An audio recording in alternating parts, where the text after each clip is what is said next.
प्यारे विद्यार्थियों, आइए आज हम लोग कक्षा 12 में बापू के प्रति इसका अध्ययन करते हैं, जिसके लिखा है सुमित्रानंदन पंत जी ने। तो पहले दो पंक्तियां पंत जी के बारे में हम लोग देखते हैं।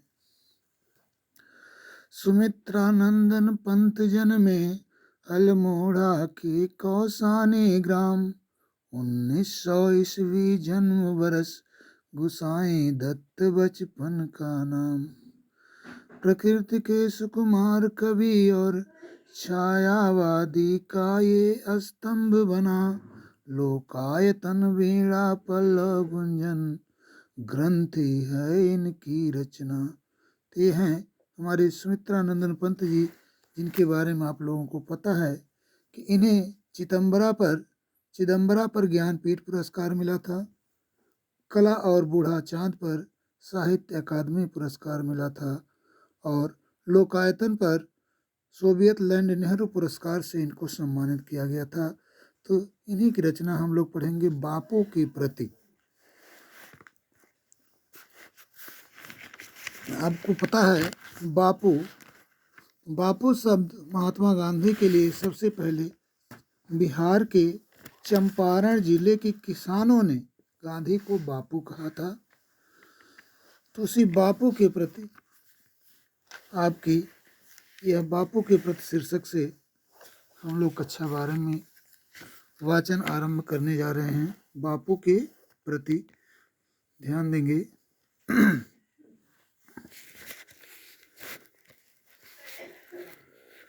तुम मांसहीन तुम रक्तहीन, हे अस्थि शेष तुम अस्थिहीन, तुम शुद्ध बुद्ध आत्मा केवल, हे चुर पुराण हे चिर नवीन। तुम पूर्ण इकाई जीवन की, जिसने आसार भव शून्य लीन, आधार अमर होगी जिस पर भावी की संस्कृति समाफीन।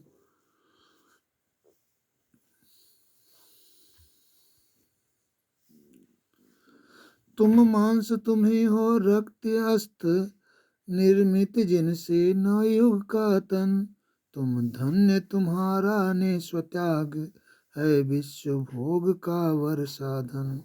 इस भस्म काम तन की रज से, जग पूर्ण कामनो जग जीवन, बीनेगा सत्य अहिंसा के, ताने बानों से मानवपन।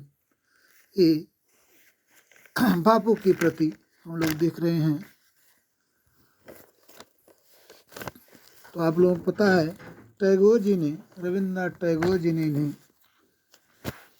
महात्मा कहा था और चंपारण के किसानों ने इन्हें बापू कहा था। बापू का अर्थ होता है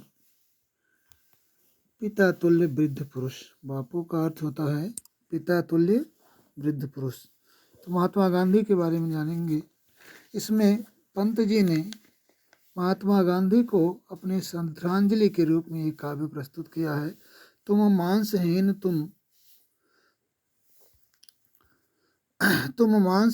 तुम रक्तहीन, हे अस्थिशेष तुम अस्थिहीन।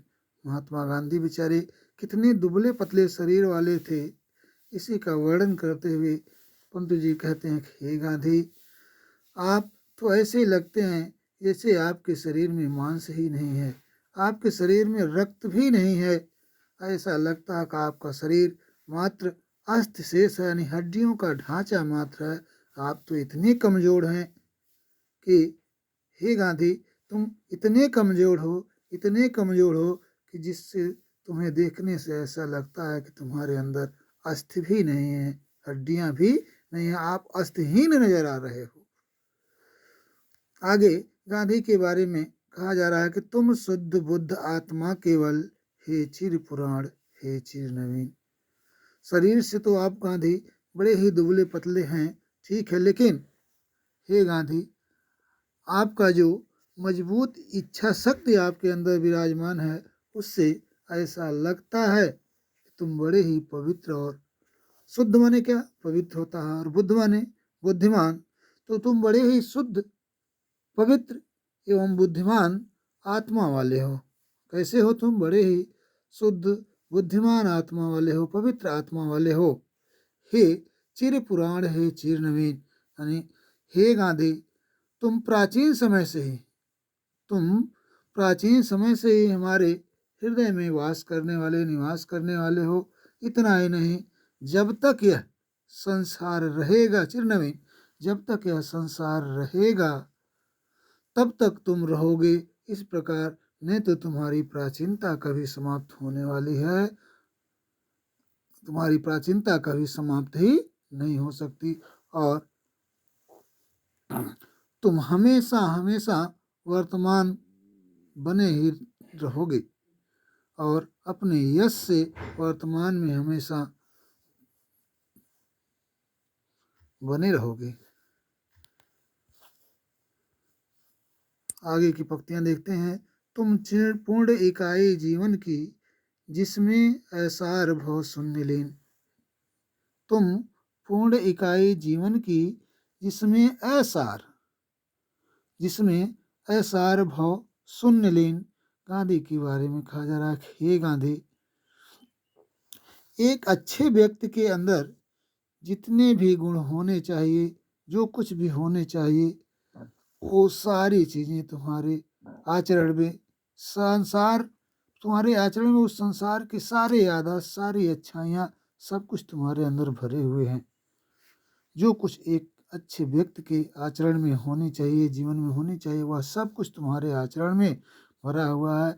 इस प्रकार तुम्हारे, जिससे अपार भव शून्य, इस प्रकार तुम्हारे इस आचरण में सारा संसार लीन हो जाता है। अर्थात इतनी विशाल तुम्हारा आचरण है, इतना विशाल तुम्हारा आचरण है कि इसमें सारे संसार के आचरण यानी सारी अच्छाइयाँ समाहित हो जाएंगी। इतना विशाल तुम्हारा आचरण है। आधार अमर होगी जिस पर भावी की संस्कृत समासीन। इस प्रकार आपके ही आचरण को आधार मानकर इसी का अनुकरण करते हुए भावी जीवन की संस्कृत, आने वाले समाज या भविष्य के समाज में जो संस्कृत स्थापित होगी, जो आचरण लोग अपनाएंगे, वो आपके ही आचरण को आधार मान करके उसी के नकल करके लोग अपनाएंगे। यानी आपका आचरण आने वाली संस्कृत और आने वाले लोगों के लिए आधार का काम करेगी, नींव का काम करेगी। आगे बापू के लिए कहा गया, तुम मांस तुम ही हो, रक्त अस्थि निर्मित जिनसे नवयुग का तन। हे गांधी, तुम वह मांस और वह अस्थि हो, वह रक्त हो, वह अस्थि हो, जिससे नवयुग के शरीर का निर्माण होगा। अर्थात हे गांधी जी, तुम्हारे ही आदर्श, तुम्हारे ही अच्छाइयाँ और तुम्हारे ही दिखाए गए रास्ते से नया युग का शरीर निर्माण होगा। अर्थात भावी जीवन, भावी भविष्य के लोग तुम्हारे ही जीवन से आदर्श सीखेंगे। आने वाला समय इन तुम्हारी अच्छाइयों पर ही आधारित होगा। तुम धन्य हो तुम्हारा निस्वार्थ त्याग। हे गांधी, तुम बड़े ही क्या हो? धन्य हो। क्यों तुम धन्य हो? कि तुमने अपने जीवन में बिना स्वार्थ के केवल त्याग ही त्याग किया है। तुमने अपने जीवन में बिना स्वार्थ के अपने त्याग ही त्याग तुमने किया है। इस प्रकार हे गांधी, तो क्या हो? धन्य हो। तूने देश के लिए जो त्याग किया है, तुम्हारा त्याग वह साधन है। तुम धन्य, तुम्हारा निस्वार्थ है विश्व भोग का वर साधन है। तुम्हारा त्याग जो है वह साधन है पूरे संसार के लिए, जिससे हमारा विश्व भोगवादी संस्कृति की तरफ न बढ़ करके बल्कि त्याग की संस्कृति को लेकर आगे बढ़े। ऐसा वर प्राप्त करने का साधन तुम्हारा जीवन है। क्या है तुम्हारा जीवन? ऐसा वर प्राप्त करने का तुम्हारा जीवन साधन है, जिससे हमारी आने वाली संस्कृति भोगवादी संस्कृति की तरफ न बढ़ सके बल्कि त्याग की संस्कृति को लेकर आगे बढ़े। ऐसा साधन है आपका जीवन। आगे कहते हैं, इस भस्म काम तन की रज से जग पूर्ण काम नव जीवन। नवजीवन जग पूर्ण काम जग जीवन। जग का अर्थ होता है संसार। आगे कहते हैं, हे बापू, तुम्हारे पास ये जो ऐसा शरीर है इससे सारी कामना भस्म हो चुकी है। तुम भस्म काम तन की रज से। तुम्हारे पास ये जो ऐसा तन है, ऐसा शरीर है, तुम ऐसे व्यक्ति हो जिसकी सारी कामनाएं समाप्त हो चुकी हैं, अर्थात कोई भी ऐसी कामना तुम्हारे अंदर रह ही नहीं गई है। जो तुम चाहते थे वह पूर्ण न हो। तो इस भस्म काम तन की रज से जग पूर्ण काम नव जग जीवन।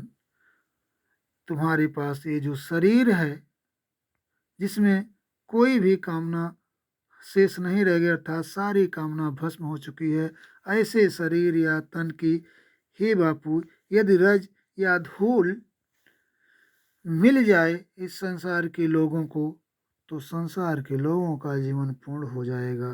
संसार के लोगों की भी जो कामना है अर्थात जो चाह है वो पूर्ण हो जाएगी। अर्थात कहने का आशय है कि सबकी इच्छाएं पूर्ण हो जाएंगी। हे बापू, अगर तुम्हारे स्तन की थोड़ी सी रज या धूल ही लोगों को मिल जाए, अर्थात आपके आचरण से लोगों की कामनाएं पूरी हो जाएंगी। आगे कवि कहता है, बीनेगा सत्य अहिंसा के ताने बानों से मानवपन। हे बापू, तुम्हारे सत्य और अहिंसा के धागे से, ताने बाने अर्थात धागे से मानवपन बीना जाएगा। अर्थात सीधे सीधे कवि का कहना यह है कि मानव का एक मानव के साथ कैसा आचरण होना चाहिए, हमारी मानवता कैसी होनी चाहिए, यह तुम्हारे आचरण से ही सीखा जाएगा, जिससे मानव में मानवता का विकास हो सके। तो आप देखेंगे कि ये पहला था सुमित्रानंद पंत द्वारा। तो यहाँ आप देखेंगे, तुम मांसहीन तुम रक्तहीन। मांस से हीन कोई व्यक्ति हो ही नहीं सकता। अगर वह व्यक्ति है, जिंदा है, तो उसमें मांस होना ही होना है। रक्तहीन, बिना रक्त के, बिना मांस के, बिना हड्डियों को कोई व्यक्ति जीवित रह ही नहीं सकता।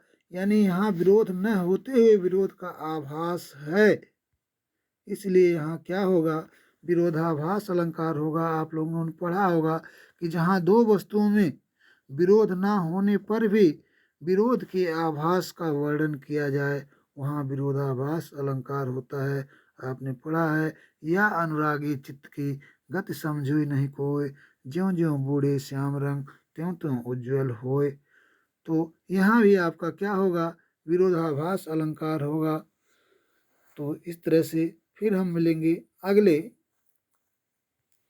अगले पंक्ति में।